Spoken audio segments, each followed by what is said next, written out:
A paz de Cristo para todos, sejam muito bem-vindos para mais uma videoaula da Escola Dominical, na lição 8, classe dos adultos, que vamos tratar do tema Uma Igreja que Enfrenta os Seus Problemas. Eu sou o professor Denis Pereira, há mais de 25 anos atuando na EBD, na Escola Dominical, e também com a liderança de juventude na igreja, jovens, adolescentes, pregando a palavra de Deus, dando palestras, pregando em acampamentos, viajando, liderando, servindo a Igreja de Cristo. Se você não estiver inscrito ainda neste canal, inscreva-se e ative as notificações. Nos ajude a chegar a 30 mil inscritos por aqui. Eu conto com você e agradeço desde já a sua audiência. Semanalmente temos aqui as pré-aulas para as classes de pré-adolescentes, adolescentes, juvenis, jovens e adultos. Faça parte aqui do nosso trabalho e compartilhe com todo o departamento da EBD, da sua igreja, o link do nosso canal também. Comenta, o seu comentário é muito importante, o seu comentário nos anima, nos motiva. Aqui na descrição tem todas as minhas redes sociais, incluindo meu WhatsApp, por onde você entra em contato comigo para agendarmos uma ministração da Palavra de Deus na sua igreja, para o seu departamento. Aqui também tem um curso para você melhorar e aprimorar o ministério da Escola Dominical na sua vida, com aulas para você assistir no seu smartphone. Está tudo aqui na descrição. Pegue Bíblia, revista, papel, caneta, bloco de notas. Vamos juntos preparar mais uma aula da Escola Dominical, mas antes, roda a vinheta. O título da aula é Uma Igreja que Enfrenta os Seus Problemas. O texto áureo está em Atos, capítulo 6, versículo 3. Escolhei, pois, irmãos, dentre vós, 7 varões de boa reputação, cheios do Espírito Santo e de sabedoria, aos quais constituamos sobre este importante negócio. A verdade prática diz: uma igreja cheia de sabedoria do Espírito age sabiamente para resolver conflitos de relacionamentos. Existem conflitos de relacionamentos dentro da igreja? Ou é possível evitar qualquer tipo de conflito dentro da igreja? É claro que é bom evitar. No entanto, a igreja ela é composta de pessoas, cada um com as suas características, cada um com as suas histórias, cada um com as suas necessidades e expectativas. Logo, faz parte de todo o processo de crescimento da igreja, de maturidade da igreja, da existência da igreja, conflitos. Para isso existe a conversa, o diálogo, a comunhão, a reflexão, para resolvermos os conflitos, para que o nome do Senhor seja glorificado e para que a igreja cresça, para que a igreja avance. Bom, o texto bíblico em classe está em Atos 6, do 1 ao 7. Nesta lição, exploraremos a diaconia bíblica, um ministério essencial de serviço na igreja, que nos ensina sobre serviço ao próximo. Tá? Então, um dos motivos por que nós somos chamados para frequentar um ambiente é interação com os irmãos e serviço. É preciso entender que nós servimos a Deus quando servimos ao próximo. A igreja, no seu início, ela enfrentou desafios, ok? Mas os desafios, os conflitos existem para que soluções sejam encontradas. Você anotou aí? Os desafios e conflitos existem para que soluções sejam encontradas. O que realmente importa no reino de Deus é a disposição em servir, independentemente do cargo ou tarefa, pois o serviço é a essência do trabalho na igreja. Nós somos chamados para servir e quem serve está seguindo o exemplo de Jesus, porque ele disse: o Filho do Homem não veio para ser servido, mas para servir. Vamos dar uma olhada aqui no primeiro tópico e eu quero reforçar o convite para você se inscrever no canal, ativar as notificações, dar like no vídeo e deixar o seu comentário. O seu comentário vale ouro. Me ajude nessa trajetória para a gente alcançar 30 mil inscritos. Faltam menos de 50 pessoas e eu estou me dedicando muito para que você faça parte disso. Primeiro tópico: a identificação de conflitos ou dos conflitos. Conflito de natureza cultural. Lucas cita um conflito entre os gregos e hebreus, os gentios, não é? Enfim. A referência neste texto aos gregos está relacionada aos judeus helenistas, isto é, que haviam emigrado para outros países e que por conta disso falavam somente a língua grega. Então, judeu helenista são judeus que migraram para outros países, porém só falavam a linguagem grega, a língua grega. Por outro lado, o termo hebreus era uma referência aos judeus de Jerusalém que se comunicavam principalmente em hebraico, né, ou aramaico. Havia ali, portanto, uma barreira de natureza cultural por conta da língua. Essa barreira cultural trouxe um conflito de relacionamento entre os crentes da primeira igreja. E aí isso vai chegar aos apóstolos, que vão procurar uma solução. A unidade da igreja não pode ser ameaçada por conflito de qualquer natureza. Então, acima de qualquer conflito, de qualquer problema, está a unidade da igreja. A igreja, quando esconde os conflitos ou ignora os conflitos, ela acaba sofrendo muito mais. Por isso que, verificando-se que há um conflito, que é um problema, os apóstolos estão nos ensinando que é preciso olhar, perceber e agir para que o conflito seja resolvido. O problema não é que existam conflitos entre nós, o problema é quando os conflitos são ignorados, porque conflito ignorado não deixa de existir, ele só aumenta. Anotou essa frase? Conflito ignorado não deixa de existir, só aumenta, só piora. E quanto maior o conflito, mais difícil e maior vai ser o empenho para encontrar uma solução. Um conflito de ordem social. Lucas explica que, em razão daquela diferença cultural, as viúvas eram desprezadas no ministério cotidiano. Aqui fica evidente a natureza social do problema. As viúvas de fala grega estavam sendo negligenciadas na distribuição diária. Tá? Veja, fica em evidência que a igreja não é só um organismo, ela também é uma organização. Ela tem sua esfera espiritual, mas também social. Era, portanto, essa parte social que estava em desequilíbrio e precisava de cuidado. Então, veja, a prioridade da igreja, ela é espiritual. Mas veja, o homem, ele é corpo, alma e espírito. Quando olhamos o ministério de Jesus, vemos Jesus preocupado com o corpo físico das pessoas, se ele multiplicou pão, ele multiplicou peixes, vemos ele preocupado com as questões espirituais, quando ele liberta pessoas oprimidas pelo maligno, quando ele tem conversas difíceis ali com as pessoas, tem as questões emocionais, tem as questões espirituais. Então, o ministério de Jesus, o evangelho, ele alcança o homem por completo, não é? Então, eu acho que o grande problema aqui é que a gente separa as coisas. Acho que para mim esse é o grande problema. A gente separa o que é espiritual do que é físico, do que é emocional. Mas nós somos um ser só, dotados de corpo físico, dotados do emocional e do espiritual.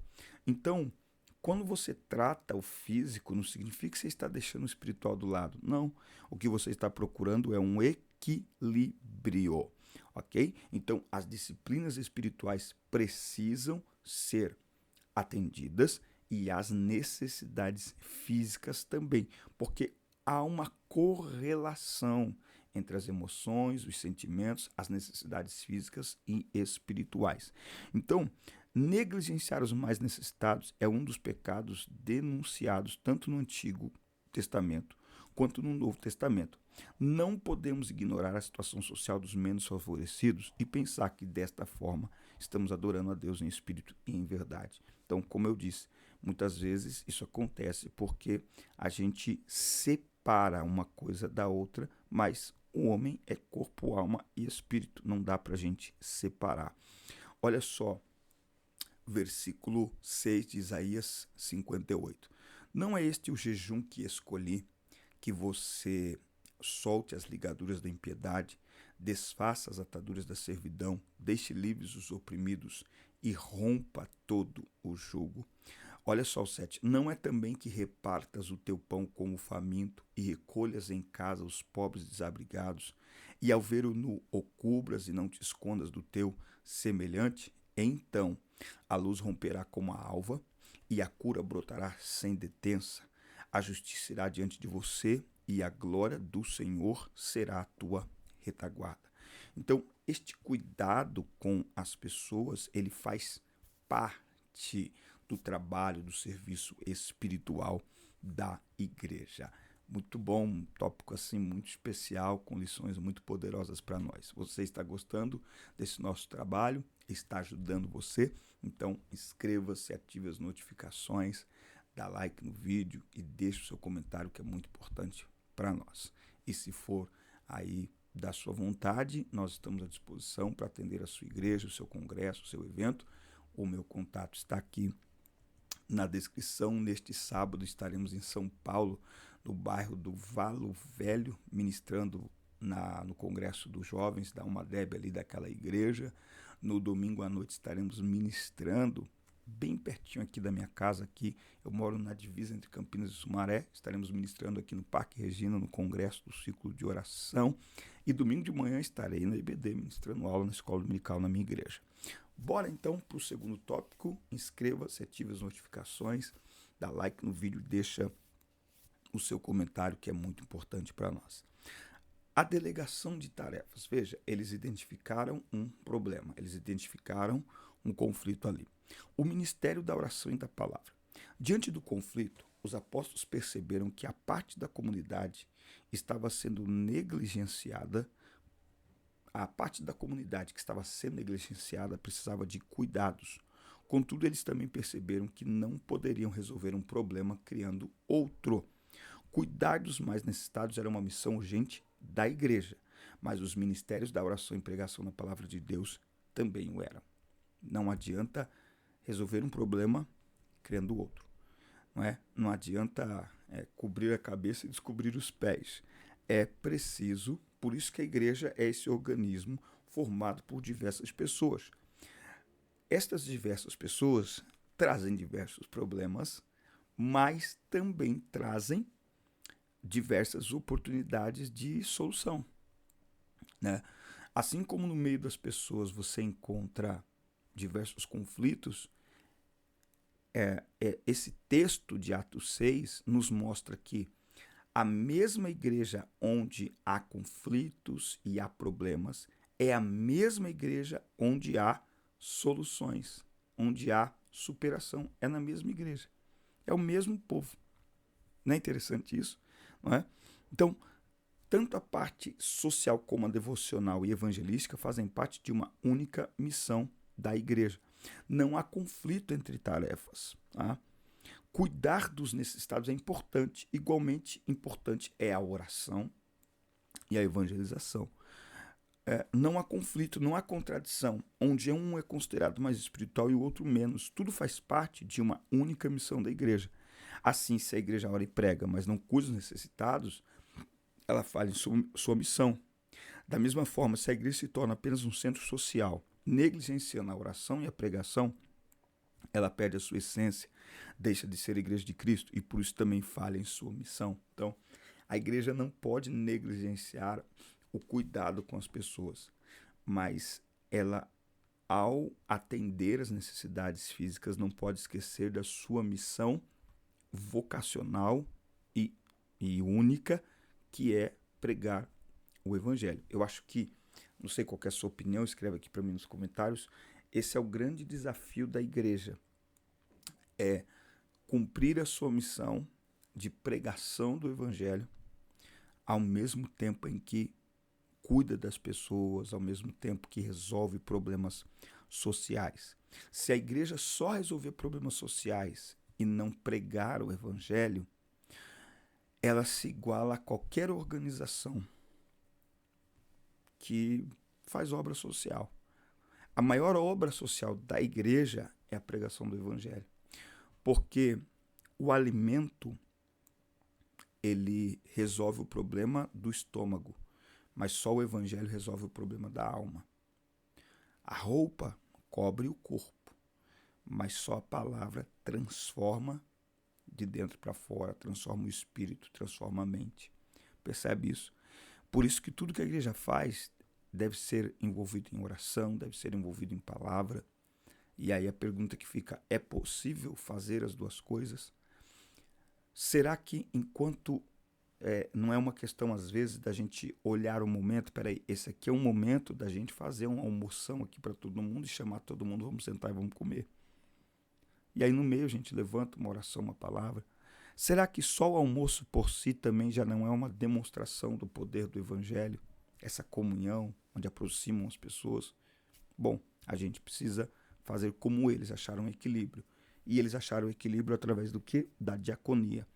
O parecer dos apóstolos foi que eles constituíssem pessoas habilitadas sobre o que eles denominaram de este importante negócio. É, portanto, uma referência ao serviço ou diaconia, identificado no versículo 3 como servir as mesas. A palavra diaconia tem a ver mais com a função do que com a forma. Assim, em Atos 6, o que está mais em destaque é a função exercida pelos 7 diáconos do que o cargo ou ofício ocupado por eles. O contexto favorece esse entendimento. Contudo, essa narrativa bíblica fundamenta a instituição do diaconato cristão. Veja que para eles, isso era um importante negócio. E eu gostei desta interpretação aqui, onde o pastor, o comentarista diz, a diaconia tem muito mais a ver com a função do que com o cargo.